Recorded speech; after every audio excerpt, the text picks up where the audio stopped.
Добро вечер, драги гледачи. Јас сум Дарда Венецки, а вие следите емисијата Македонија мајка на светот. Темата на денешната емисија, како и во целиот овој серијал, древна Македонија, древните македонци, врските меѓу древните и денешните македонци. Ова емисија ќе реализирам со помош на гостин, како и во некои од претходните емисии, повикавме еден од нашите редовни гледачи, еден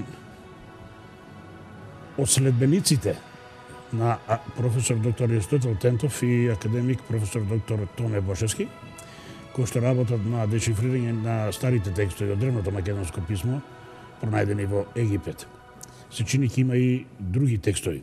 Значи, добро вечер му велам на господинот Сашо Ендровски, електроинженер од Скопје. Добро вечер и добро дојдовте. Добро вечер. Добро најдов. Се надевам темата емисијата ќе задржи вниманието на нашите гледачи, пошто ова произлегува директно од нашето древно македонско писмо, па ќе видиме до крај.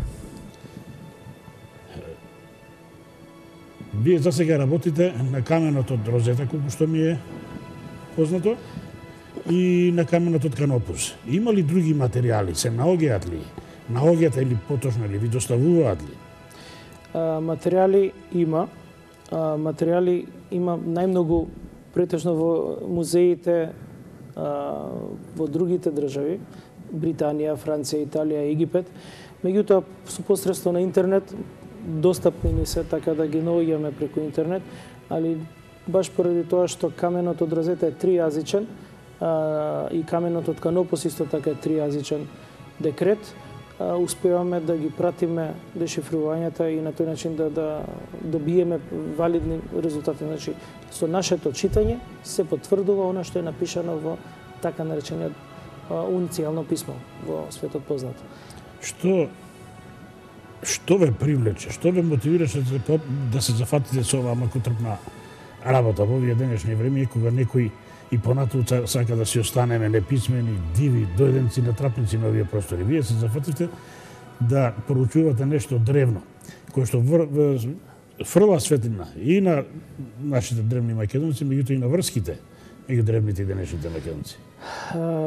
Реално ќе кажам, уште додека учев историјата во основна и средна школа за Македонија, нашата историја некако беше неповрзана, нецелосна, неизјасната до крај. Према она што го учиме, повеќе учев за другите држави отколку за Македонија. Меѓутоа, и покрај тоа ме интересира мистериите, древните народи. Дали стварно е она така како што ние сме учеле, дали само оваа цивилизација постои, истражувајќи понатака, дојде ден да се запознам и со господинот Аристотел Тентов, да се запознам со неговите проучувања. Писмото така да доста ме привлече, затоа што таа тематика содржи повеќе мистерија отколку што можеме да претпоставиме. Па полека навлегуваме во тематиката, така да вади доволно информации што се поврзани и релевантни со денешниот начин на живење на македонците, па и пошироко. Колку што јас следам, работата на дешифрирањето на овие текстови е во подмината фаза. Да. Може ли се каже дека е веќе комплетирана древно-македонската азбука? Так, добро би било да започнеме и со азбуката, поради тоа што ние... Мрежа да се пушти азбуката. Да, азбуката. Целата азбука што сега ќе прикажеме произлегува од древниот македонски текст, средниот текст, наречен во западниот свет демотско писмо. И со ова можеме да покажеме дека не сме баш толку неписмени, него можеби сме во тоа време сме биле меѓу најписмените народи во светот. Ова е табела каде што имаме 27 согласки, 8 самогласки. Така, ова се самогласките, а согласките се најгоре на табелата. Самогласките се горе. Така, значи најгоре се самогласките, така согласките се 27. Имаме 8 самогласки, тоа е О, долго У, долго Е, А и денеска од нив користиме само 5 самогласки. Водечки символ во азбуката. Некои диалекти ми се чини ги има и некоја да. Ги има, да кажеме пример во Битола се уште се користи умо, каде што го кажуваат долго или рж, каде што користиме буквата и да не напоменувам, сепак македонскиот јазик е поширок, значи ги имаме. Од самото писмо произлегува дека можеме да го поврземе со денешниот начин на живот и обичаите. И сознанијата потекнуваат баш од таа страна. Иако од нас не сметале за неписмени, произлегува дека имаме многу поголема писменост со долги длабоки корења, дрваш има добри корења. Дали е ова само азбука? Така, да, треба да се напомене дека ова не е баш класична азбука, него користењето на ова писмо од нашите древни предци во самата азбука е имплементирана, во самото писмо е имплементирана цела една наука. Значи, бројчаниот систем е внесен внатре, системот за музички ноти е внесен внатре, барем она до сега што ние успеваме да го откриеме, да го извлечеме. Зошто е тоа така? Најверојатно тоа е нешто поврзано со хармонијата на животот во тоа време, што денеска ние малце си имаме изместено, ама тоа е тоа, што некој друг ни ја наредил работата за да денеска имаме сликовно писмо, а не писмо со значење. Ова е слогово писмо. Ова е слогово писмо каде што секој слог носи свое значење. И доволно да се каже пи во, тоа би значило пие вода. Со два слога. Едниот слог е пи, другиот е во, или деца, каде што кажува телотворено божество на денешен јазик, меѓутоа они го користеле деца, спрема нивниот јазик не искажува, значи народ. Зато и другите народи тешко може да го разберат ова писмо. Да, за да може да го разберат. Зато само македонец може. Треба само македонец да биде, затоа што суштината и душата на ова писмо е македонско. Мене ми се чини затоа Аристотел и Бушевски беа поканати во Министерството за антиквитети на Египет. Да, најверојатно. Веројатно ќе им треба помош за тие илјадници текстови кои што ги најдоа таму, а не може да ги читаат без помошта на други. Так, значи во Египет не го знаат едноставно денешниот македонски јазик. Да, па они кога го читаат се тврдат британците, посебно британскиот музеј тврди дека го чита древното, односно демотското писмо. Они го читаат само ако го споредат со унцијалното писмо и го мерат буквално со метар. Значи нивната основна теза е дека на каменото дрозете има три писма кои што во нивната суштина се идентични.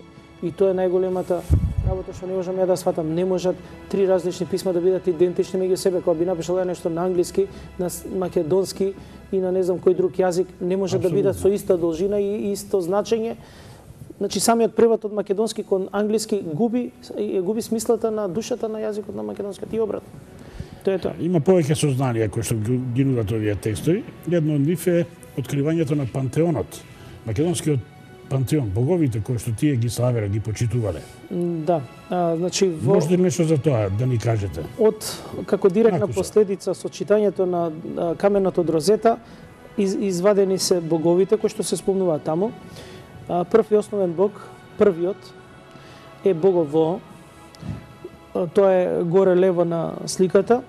Во христијанството Отецот, таткото. Бого значи Бо е душа, Го е творец. Бого е душа што твори. Ако сме и ние души на земјата, кои што сме во состојба да твориме нешто, ако се овие богови во однос на нас, можеме да замислиме на многу повисоко ниво што они биле у состојба да творат. Затоа и биле богови, пошто таткото можел да создава е оној врвниот првиот бог. Ја создава. Најгоре лево го гледаме, првите три вертикални линии го означуваат Бого и она ве денешната ве во латиницата, тоа е Во се чита, односно водачот или творецот. Би се превело на македонски душа што твори, врховен небесен господар. Така. Тој ја создава мајката, Богом Мо, таа е небесната мајка. Тие двајца кога се вкрстуваат помеѓу себе како првиот и првата, го даваат символот на Македонија, кој што се чита Ија, односно на македонската земја. Символот на македонската земја, иако е крст не е христијански, потекнува малце постаро, се чита Ија, означува земја. Очигледно е земен.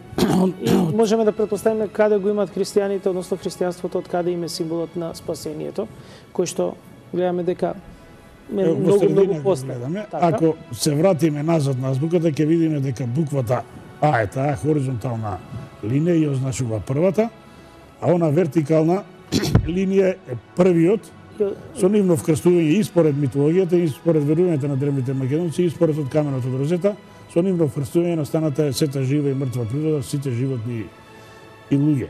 Тоа е резултат на нивното вкрстување. Затоа е тој најстариот символ на Македонија и самиот крст се чита ИА, бидејќи во себе ги инкорпорира буквата и вертикалната линија и буквата А, хоризонталната. Читано од десно на лево ИА или со значење земја, означена во квадрат или круг, тоа е земјата македонска или земјата Македонија. Спрема таа номенклатура, како македонскиот народ, кој што е древен народ, ги означува другите држави спрема истиот систем на означување. Кога денеска би рекле Србија, Бугарија, Грција и така натака, Русија, сите имаат на крај ИА. Иако се пишува ИА, што значи отргнување од корените, значи символот за земја е македонски означува ИА, односно земја.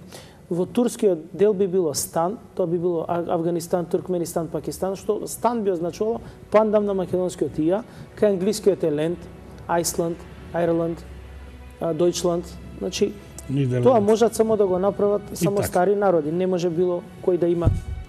Кажете ни некој од овие божества кои што ги славеле нашите предци. Така.